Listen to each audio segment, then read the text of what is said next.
बामानी मुज़ाकरात से आपकी क्या मुराद है? क्या पहले रिहाई हो और उसके बाद मुज़ाकरात शुरू हों या क्या? बामानी मुज़ाकरात से मेरी मेरी मेरी ये अर्ज़ है हबीब साहब के 3 हमने कंडीशंस लगाई हुई हैं, 3 हमारी रिक्वायरमेंट्स हैं। कंडीशंस तो नहीं कहना चाहिए, रिक्वायरमेंट्स है। नंबर 1 केजी मैंडेट जो है वो रिटर्न किया जाए। नंबर 2 बेगुनाह कैदी जो है उनको रिहाई दी जाए। और नंबर 3 आइन और जमहूरियत जो है और रूल ऑफ लॉ जो है वो मुल्क में बहाल किया जाए। ये 3 चीज़ें हैं। मेरा नहीं ख्याल कि इनमें से कोई भी जो रिक्वायरमेंट है वो अनरीजनेबल है। बेसिकली आइन और कानून की हुक्मरानी होनी चाहिए, और अगर वो हो जाती है तो ऑटोमेटिकली फिर जो ये इनका चोरी किया हुआ मैंडेट है वो रिवर्स हो जाता है। अब क्राइसिस ये है कि जी अगर ये हमारी रिक्वायरमेंट्स पूरी करें, खासकर मैंडेट के सिलसिले में और बल्कि आइन और कानून की बहाली के सिलसिले में भी, तो ये हुकूमत जो है वो ख़त्म हो जाती है। तो मेरा ख्याल है कि कोई सिटिंग हुकूमत जो है वो शायद इतनी आसानी से ये काम ना कर सके।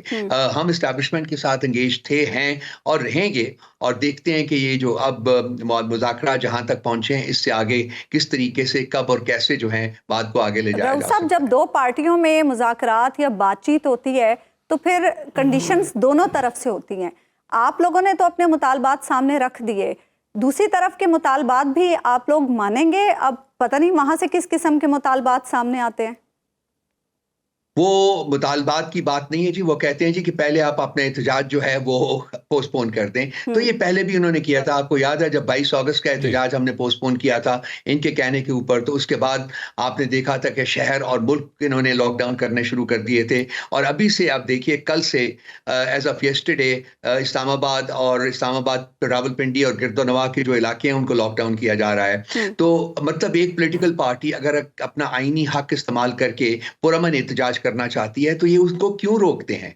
ये इनके अंदर का खौफ जो है वो करता है, वो जाहिर करता है। ये इनको पता है कि इनकी मांगे की हुकूमत है, इनको पता है कि ये चोरी की हुकूमत है। कह रहे हैं कि चूंकि डेलीगेशन आ रहा है 24 नवंबर को और भी कुछ इंपॉर्टेंट लोग आ रहे हैं, तो इस वजह से वो नहीं चाहते कि उस दिन ऐसा कोई एहतजाज इस्लामाबाद में हो रहा हो। वो कहते हैं कि जब भी ऐसा कोई मौका आता है आप लोग एहतजाज की कॉल दे देते हैं। लास्ट टाइम भी SCO कॉन्फ्रेंस थी तो आप लोगों ने एहतजाज की कॉल दे दी उसी दिन। देखिए, जमहूरी एंटिटीज में, जमहूरी ममालिक में एहतजाज जो है वो ऑन गोइंग एक हकीकत है, और उससे जो रियासत के मामलात हैं वो बिल्कुल इफेक्ट नहीं होना चाहते। और खुदा न ख्वास्ता हमारा मकसद भी एहतजाज का ये नहीं है कि रियासत के मामलात जो हैं वो इफेक्ट हों। रियासत अपने मामलात जारी रख सकती है। एहतजाज की अपनी एक हैसियत है, एक अपनी रेलिवेंस है, उसको भी होने दें। कोई एक दूसरे के साथ कोई कॉन्फ्लिक्ट नहीं हो सकता। आप लंदन में चले जाएं, कहीं और चले जाएं, जो जमहूरी ममालिक हैं उनमें चले जाएं, ऑन गोइंग डेली बेसिस के ऊपर एहतजाज हो रहे होते हैं। क्या उससे रियासत का कारोबार रुक जाता है? नहीं। और क्या एहतजाज को जबरदस्ती खत्म किया जाता है? नहीं। ये दोनों चीजें जो हैं वो इकट्ठी चलती हैं। ये जमहूरियत का हुस्न है और इसको चलने दें। और ये बताइएगा कि आपने इतनी बड़ी एक्टिविटी अब जो 24 का ऐलान कर रखा है, आपके लीडर्स को जो जेलों में हैं उन्हें शिकवा है कि आप उन तक अप्रोच नहीं करते, तो क्या उसके बाद जब शाह महमूद कुरैशी साहब ने शिकवा किया और आज़म सवाती साहब जो आपकी पार्टी के बड़े अहम रुकन है वो भी जेल में हैं, क्या इन लोगों से भी मामला कुछ इनको भी अप्राइज किया गया कि आप बताएं क्या करना चाहिए? मैं हबीब साहब इससे आगाह नहीं हूं, लेकिन लाजमी बात है जो पहली हमने रिक्वायरमेंट कहा उनको कि पूरी करें वो ये था कि जी तमाम बेगुनाह कैदियों को रिहा किया जाए। इसमें शाह महमूद कुरैशी, आज़म सवाती साहब, इसमें बाकी जो सब आ रहे हमारे दोस्त भाई जो कैद हैं, उमर साहब, यास्मीन राशिद साहिबा, हमारे सेनेटर साहब और महमूद रशीद साहब, तमाम को, और बाकी जो हमारे वर्कर्स हैं, एक्टिविस्ट्स हैं, जो जिनको कैद किया गया है, बेगुनाह कैद में रखा गया है। पहली जो खान साहब ने रिक्वायरमेंट बताई वो यही थी कि जी इनको आज़ाद किया जाए। तो लाजमी बात है कि अगर उनसे फिजिकल मुलाकात हो नहीं भी सकी तो भी वो हमारे लिए सर फहरिस्त हैं। उनका इस आज़ाद होना जो है, उनका रिहा होना जो है वो सर फहरिस्त है हमारी प्रायोरिटीज़ में। अच्छा रऊफ साहब, एक तरफ आप लोग कह रहे हैं कि हम पुरअमन एहतजाज करना चाहते हैं और यकीनन पुरअमन एहतजाज का ही आप लोगों का इरादा होगा, लेकिन दूसरी तरफ जो स्क्वाड तैयार किया, जैसे अली अमीन गंडापुर साहब जहादी स्क्वाड कह रहे हैं, उस पर बहुत तनकीद कर रही है गवर्नमेंट और कह रही है कि इस तरह का आप लोग स्क्वाड तैयार करके ला रहे हैं और फिर आप कह रहे हैं कि हम पुरअमन एहतजाज करेंगे। हुकूमत के कहने के ऊपर जाएंगे तो फिर बहुत सारे और भी बहुत से बड़े अखबारों में देखिए डिसइंफॉर्मेशन हो रही है, पिछले 3 दिनों से शुरू हुई है। वो एजेंडा आइटम है एक, जो कि हमेशा जब भी कोई इस किस्म की एक्टिविटी होनी होती है तो इस किस्म की डिसइंफॉर्मेशन मुहिम जो है वो उसको लॉन्च किया जाता है। ये भी अभी चल रही है, कुछ टीवी पे आ रहे हैं, कुछ अखबारों में लिख रहे हैं। ये जो स्क्वाड की बात है इसमें कोई हकीकत नहीं है। हम लोग तमाम मुल्क के हर कोने से लोग आएंगे, केपी से भी लोग आएंगे, लाजमी बात है। चीफ मिनिस्टर साहब जो है वो भी तशरीफ लाएंगे, उनके साथ जब वो आएंगे तो उनके साथ हजारों लोग भी होंगे। तो ये कोई स्क्वाड नहीं है। आपको याद होगा कि एक जमाने में जनाबे नवाज शरीफ साहब ने पार्लियामेंट के फ्लोर के ऊपर कहा था, कुछ चीजें गिनवाते हुए कि ये हैं वो जराए जिनकी वजह से मेरे पास इतनी दौलत बनी है।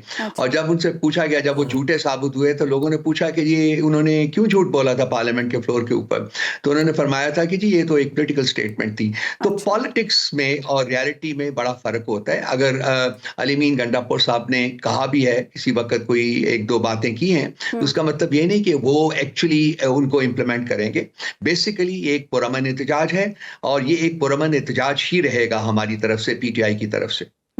तो ये बताइएगा कि आज मोहसिन नकवी साहब ने एक बात कही कि उन्होंने अपनी जाती राय कहा कि मैं मुज़ाकरात करना, मैं तो समझता हूँ सबके साथ बात होनी चाहिए। तो क्या इसमें जो दूसरी तरफ से मुज़ाकरात का टर्मिनल है वो मोहसिन नकवी साहब है? मैं इस सिलसिले में बात नहीं कर पाऊंगा। हमारी जो कंटेंशन है वो बड़ी सिंपल है। हमने मुज़ाकरात करने हैं तो वो इस्टेब्लिशमेंट से करने हैं। अब इस्टेब्लिशमेंट किसको नॉमिनेट करेगी जब ये बामकसद और प्रॉपर मुज़ाकरात शुरू होंगे, वो उनकी डिस्कशन है कि वो किसको नॉमिनेट करती है। मुज़ाकरात के on the other side of the table will be the establishment. तो अब इमरान खान साहब का बाहर आना आपको कब तक लग रहा है, क्या ये मुमकिन है?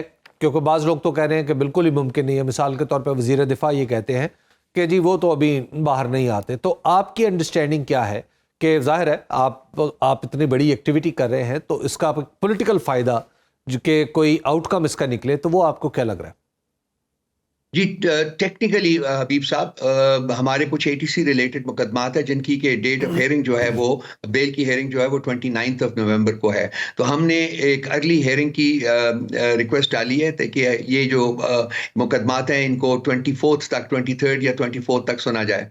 तो अगर वो एक्सेप्ट हो जाती है तो इनके बाद कोई और मुकदमा रहता नहीं है। हाँ, ये कुछ इतलात आई हैं कि पिंडी के एक मुकदमे में, एक इंसिडेंट के सिलसिले में उन्होंने खान साहब को भी नॉमिनेट किया, बल्कि उनकी अरेस्ट भी डाल के 5 दिन का फिजिकल रिमांड भी ले लिया है। तो हमारी तो कंटेंशन हमेशा से यही रही है, मैं बारहा कहता रहा हूँ कि इनका जो इनका ऑब्जेक्टिव है वो खान साहब को रिलीज करना नहीं है, बल्कि ये खान साहब की रिहाई के रास्ते में हर किस्म की दीवार जो है वो खड़ी करने की कोशिश करेंगे। अगर वो एक मुकदमे से आज़ाद हो गए या 10 से आज़ाद हो गए तो इनको और 2 मुकदमों में, 4 मुकदमों में जो है ना वो रख लेंगे अपने पास ही। इस वक्त एक हमारी जो इत्तला है, लेटेस्ट इत्तला है, उसके मुताबिक को तकरीबन 135 केसेस जो हैं उनमें खान साहब को नॉमिनेट किया गया है। तो टेक्निकली 135 रीजंस हैं इस वक्त हुकूमत के पास खान साहब को अरेस्ट करने की। तो ये जो उनका इरादा है वो तो नेक नहीं है, जो इरादा है वो तो खान साहब को रिलीज करने का नहीं है। तो अब अदालतें ही हैं कि वो कुछ करें, वो अपने आप को कितना असर्ट करती हैं, किस तरीके से वो इन मामलात को आगे बढ़ाती हैं। टेक्निकली स्पीकिंग खान साहब के खिलाफ कोई मुकदमा, इस जो कल की बेल हुई है उसके बाद कोई उनके खिलाफ मुकदमा ऐसा नहीं है जिससे कि उनको कैद में रखा जा सके। अदलिया से अब तक उम्मीदें हैं आप लोगों की, इसका मतलब है रऊफ साहब? मैंने तो कभी अदलिया से उम्मीद जो है वो नहीं छोड़ी जी। अच्छा। ये तो काजी फायजीसा के ज़माने में भी मैं कहता था, हाँ उनके बारे में मैंने उनकी ज़ात के ऊपर क्रिटिसिज्म किया था बहुत दफ़ा और उसका खमियाजा भी भुगत चुका हूँ।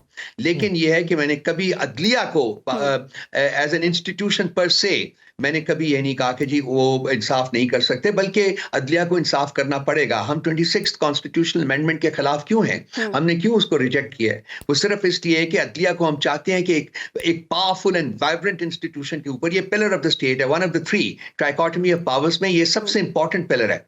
तो उसको इन्होंने बिल्कुल घर की बांदी जो बना के रख दिया है। आपने सुप्रीम कोर्ट का जो स्टेटस है वो घर की बांदी की तरह का कर दिया है। इसलिए हम इस केस को फाइट करेंगे और हम इसको फाइट करते रहेंगे जब तक कि जो जुडिशरी है, जो अदलिया है, उनका जो कॉन्स्टिट्यूशनल स्टेटस है वो बहाल नहीं होता। और वो अनकरीब मैं देख रहा हूं कि इंशाअल्लाह ताला अनकरीब वो बहाल हो जाएगा।